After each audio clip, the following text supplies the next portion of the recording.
on Osrc News at 7. Ondo State schoolgirls benefit from First Lady's nationwide free sanitary pad distribution. Former Vice President Atiku Abubakar formally joins African Democratic Congress, ADC. Amnesty International raises alarm over possible effect of insurgency and education in northern Nigeria. And from outside the shores of Nigeria, suicide bombers kill security personnel in Pakistan.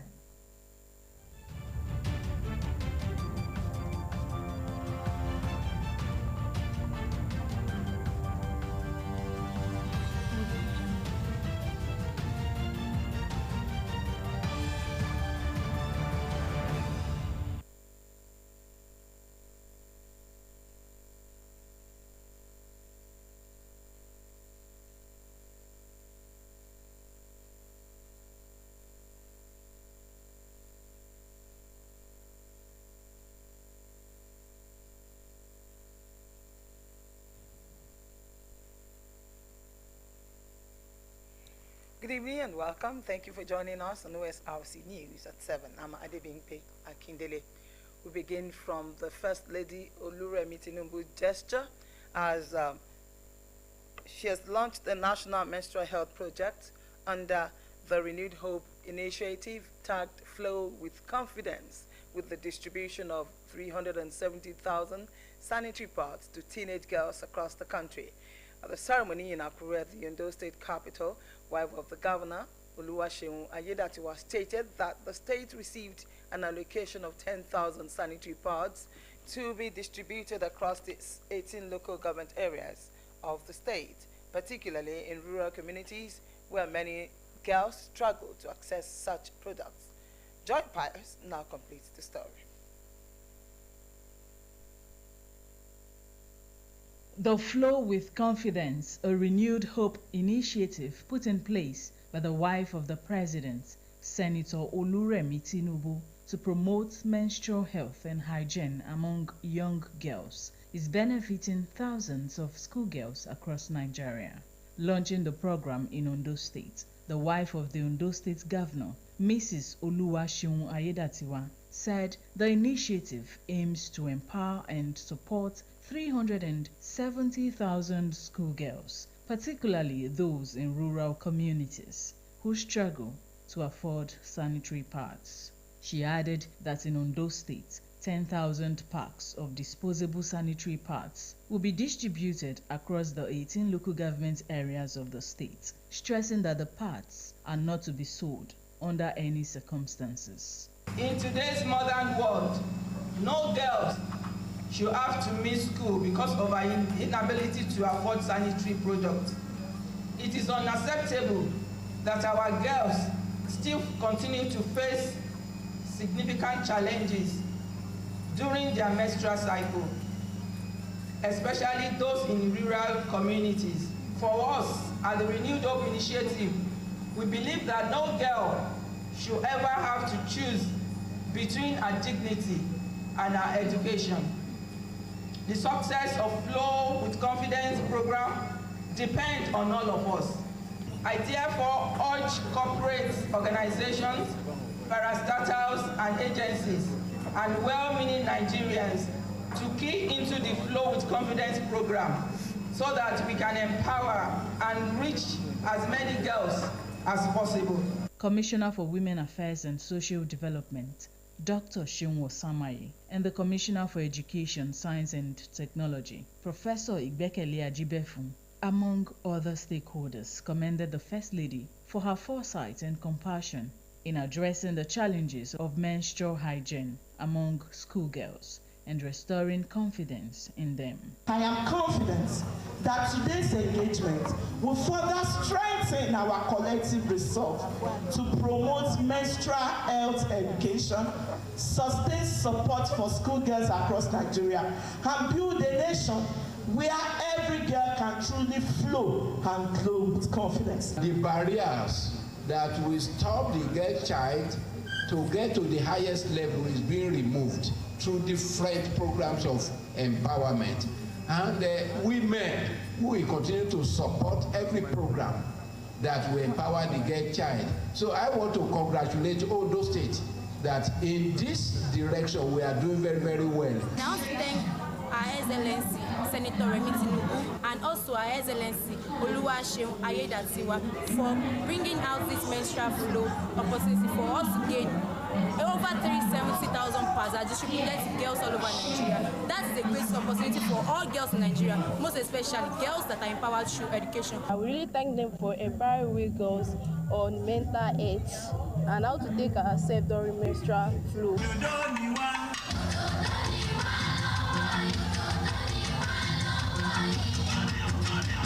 The Flow with Confidence program, which focuses on menstrual health and hygiene for schoolgirls, aims to provide a one-year supply of disposable sanitary towels to thousands of schoolgirls across Nigeria. Joy Pius, Osrc News.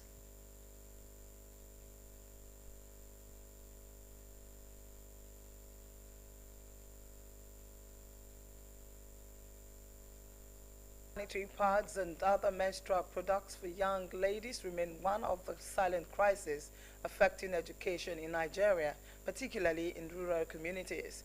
The inability of many girls to afford and access sanitary pads forces them into unsafe menstrual practices, affecting their health, confidence, and school attendance.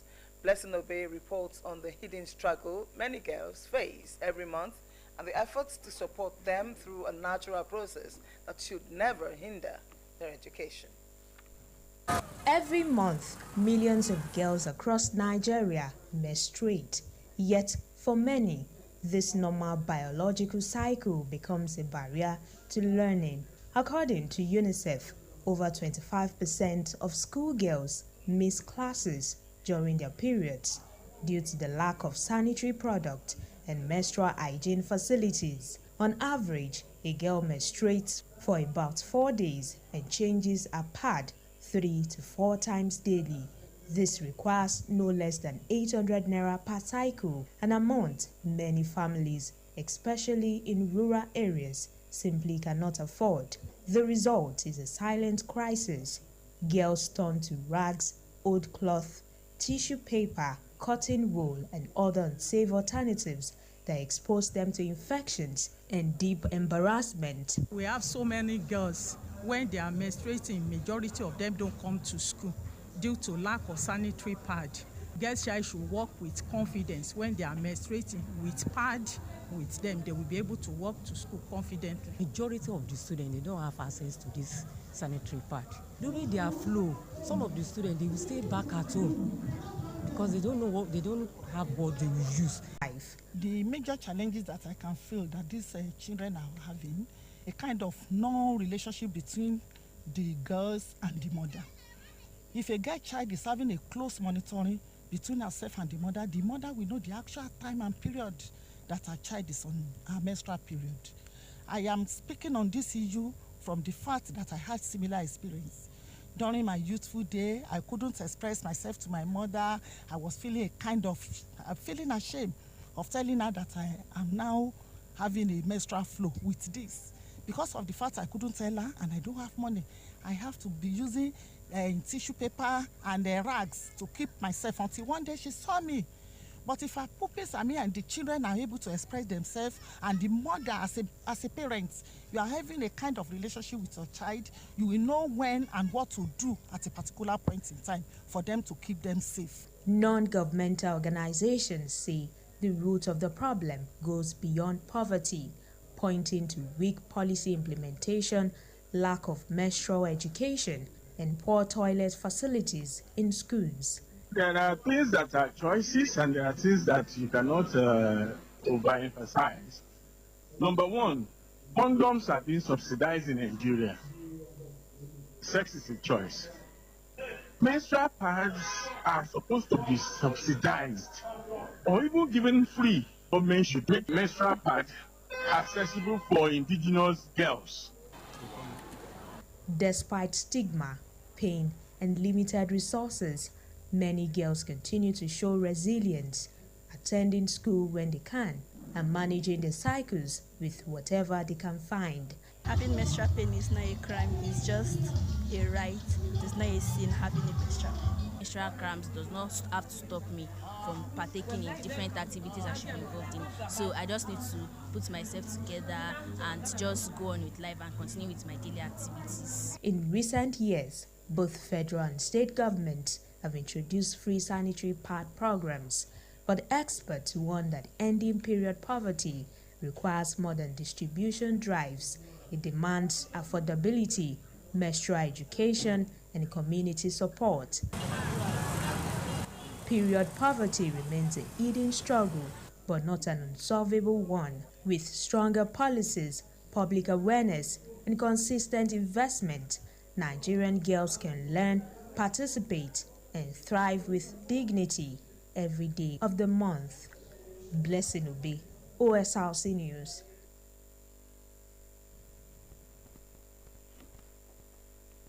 Former Vice President Atiku Abubakar officially becomes a member of ADC. That's after the break. Do stay with us.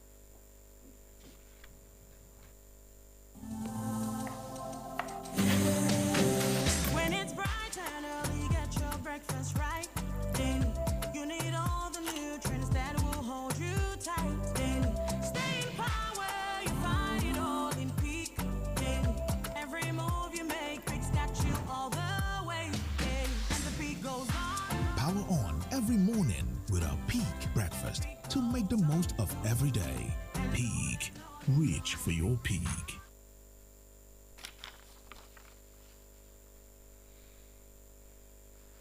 Thank you for rejoining us. For feedback and comment, you can visit the station's website. You can watch us live on our website, www.osrc.ng, or follow us on Facebook at OSRC TV, and on YouTube you can subscribe to our channel, OSRC TV Ondo. We now go on to take stories from the security angle. The Federal Polytechnic AUG has suspended all academic activities following a directive by the Bauchi State government in response to the worsening insecurity in the region.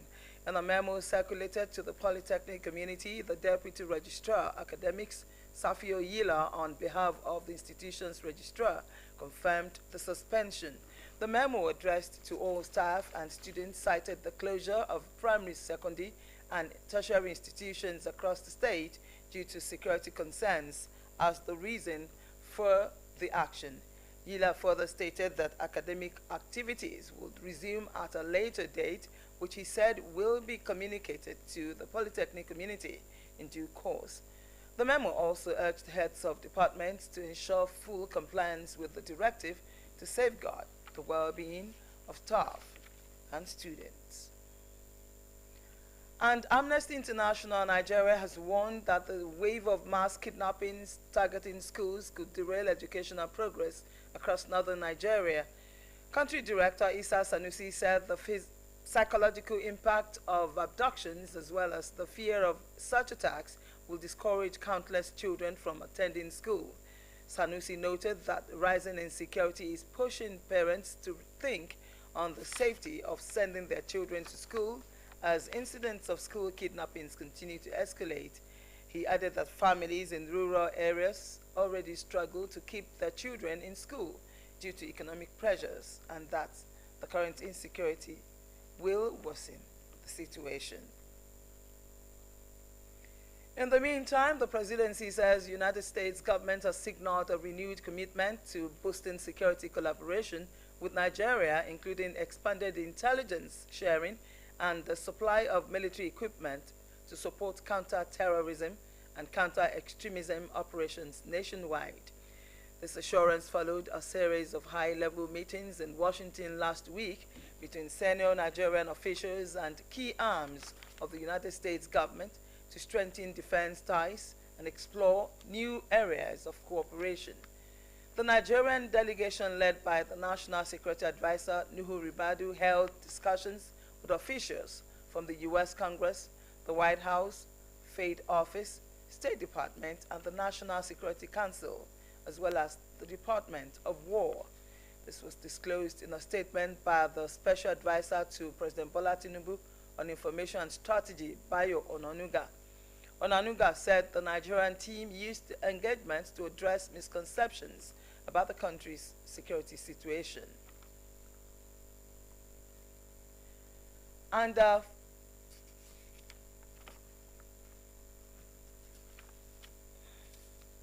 over 1,300 residents of Ondo Kingdom have benefited from free eye treatment as the Ilerioluwa House of Hope continues its annual medical outreach for people with sight challenges. Founder Chairman Mr. Kim Oyeneyi says the beneficiaries form part of more than 2,000 registered patients for this year's program aimed at tackling blindness, cataracts, glaucoma, and other eye-related conditions. Adewumi Taiwo reports.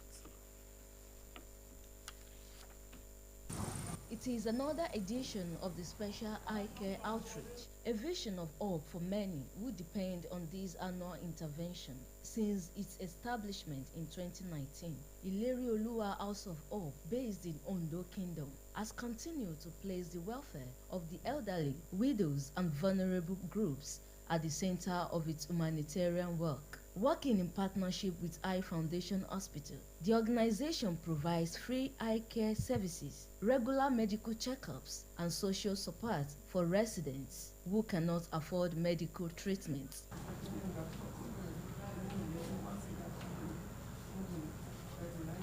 Giving more insight, the founder, Mr. Akim Oyeneyi, explained that over 2,000 patients were registered ahead of the outreach, with about 1,300 to 1,400 already receiving adequate medical attention. He reaffirmed his commitment to ensuring that every patient gets quality care, noting that his passion was inspired by the experience of his late mother, who suffered a preventable eye condition due to lack of timely medical support. We give them free medication. We give medication for arthritis, for hypertension, for diabetes, malaria, and what have you. But our operation is strictly meant for the widows, and because they are a forgotten people in the society, so it's strictly for women, widows, and the elderly. Okay, so, and we also do physiotherapy, for those who are registered. Like I said, we have 400 patients that come in, so 100 at a time. Program Manager at Eye Foundation Hospital, Dr. Emmanuel Ogundare, highlighted the range of services rendered and emphasized the importance of sustained community-based medical outreach. The pattern is to set up a date to have a pre-registration for the event, and then about 1,300 eventually register for the event, and so they were all sectioned in 2 days such that it could accommodate each and every one of them, as much as not overburdening the staff rendering these services. And so it's going to last for 4 days, Monday through Thursday, and then the turnout has been great. And then even the turnouts being great is a function of the testimonies that have encompassed the whole program. Some beneficiaries expressed gratitude to Mr. Oyeneyi and the medical team, describing the intervention as timely, life-changing, and huge relief for families struggling with the cost of eye treatment. They gave me free.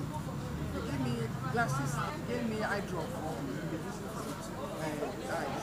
By delivering essential medical care to those who need it most, the outreach continues to strengthen public health and improve the overall well-being of residents across Ondo Kingdom. Adewumi Taiwo, Osrc News.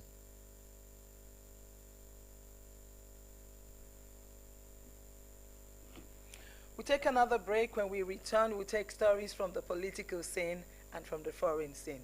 Do join us again.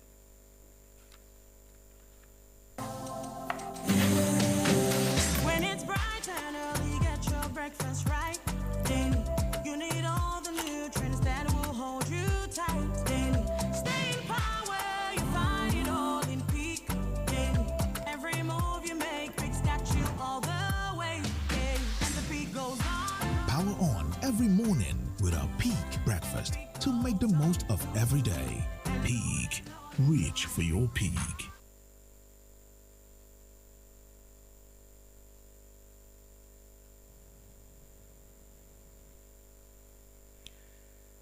Thank you for rejoining us. We'll go on to take the other stories. Former Vice President Atiku Abubakar has officially registered as a member of the African Democratic Congress in Adamawa State, signaling a major development in Nigeria's opposition politics ahead of the 2027 general elections.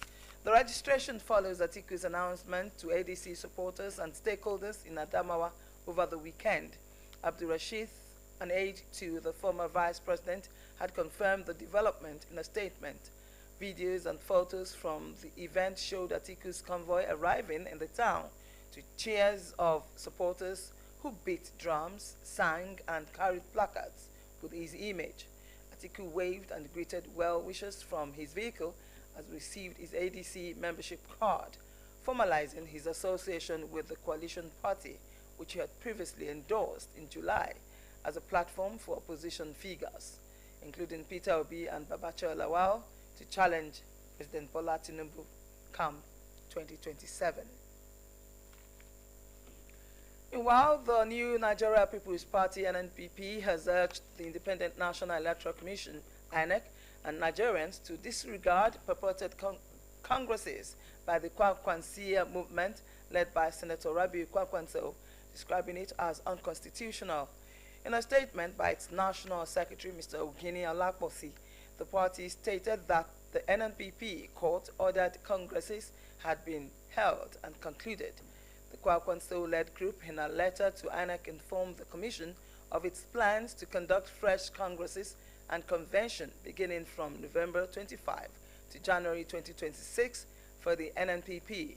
The party stated that the group cannot conduct congresses on its behalf as the Memorandum of Association agreed on in the build-up to the 2023 presidential election had long expired. The party noted that Kwankwanso and the NNPP 2023 presidential candidate and some members of the Kwankwansia group remain expelled from its fold for anti-party activities, and that INEC must live up to its responsibilities by obeying court orders and uploading the authentic leadership of the party on its website. Now, in Europe, United States and Ukraine say they have created an updated and refined peace framework to end the war with Russia that modified an earlier plan drafted by the Trump administration, which Kyiv and its allies saw as too sympathetic to Moscow. U.S. Secretary of State Marco Rubio said significant progress was made on a plan to end the war in Ukraine, but no agreement was reached on how to guarantee Kyiv's security amid concerns about the threat posed by Russia. The report. The United States and Ukraine announced an updated peace framework to end the war with Russia, revising an earlier Trump-era plan criticized as being too favorable to Moscow. After talks in Geneva, U.S. and Ukrainian delegations called discussions highly productive and said they would be continued in the coming days. The White House said the revised plan includes stronger security assurances and reflects Ukraine's national interest. Ukrainian officials offered no separate comment and were not immediately available. We had a very good day today. I think we made a tremendous amount of progress. U.S. Secretary of State Marco Rubio said on Sunday that significant progress was made on the plan to end the war in Ukraine, but no agreement was reached on how to guarantee Kyiv security amid concerns about the threat posed by Russia. Clearly, I think we all recognize that part of getting a final end to this war will require for Ukraine to feel as if it is safe and it is never going to be invaded or attacked again. Ukrainian, U.S. and European officials met in Geneva on Sunday to discuss a draft U.S. plan to end the war after Kyiv and its allies raised alarm over what they saw as major concessions to Russia. The 28-point plan includes call for Ukraine to seal some territory, accept limits on its military, and renounce ambitions to join NATO. For many Ukrainians, such terms will amount to capitalization.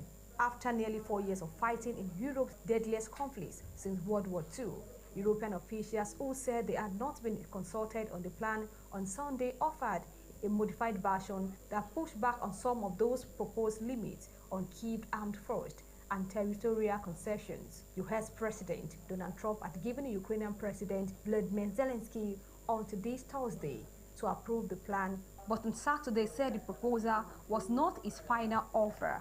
On Sunday, Trump posted that Ukraine had, quote, zero gratitude for America's effort to end the war. Soon after, Andriy Yermak, head of the Ukrainian delegation, thanked Trump for his commitment to Kyiv. Minutes later, Zelensky also thanked Trump in a social media post. According to the report, U.S. and Ukrainian officials were discussing the possibility of Zelensky traveling to the U.S. maybe as early as this week to discuss the U.S. peace plan with Trump.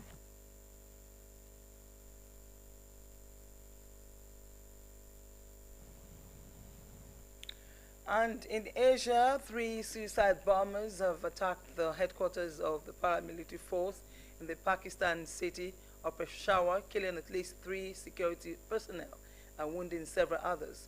It was gathered that the attack took place earlier today with one of the fighters detonating explosives at the gate to the complex.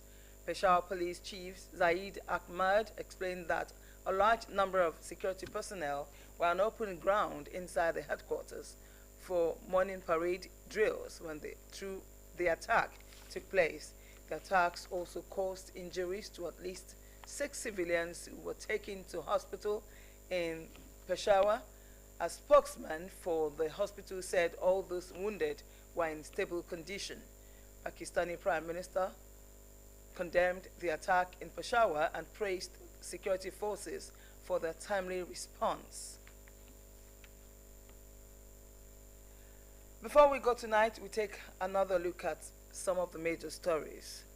Nigeria's First Lady Oluremi Tinubu has launched a national menstrual health project under her Renewed Hope initiative, tagged Flow with Confidence, with a distribution of 370,000 sanitary pads to teenage girls across the country. At the ceremony in Akure, Ondo State capital, wife of the governor, Oluwaseun Ayedatiwa, stated that Ondo State received an allocation of 10,000 sanitary pads to be distributed across the 18 local government areas, particularly in rural communities.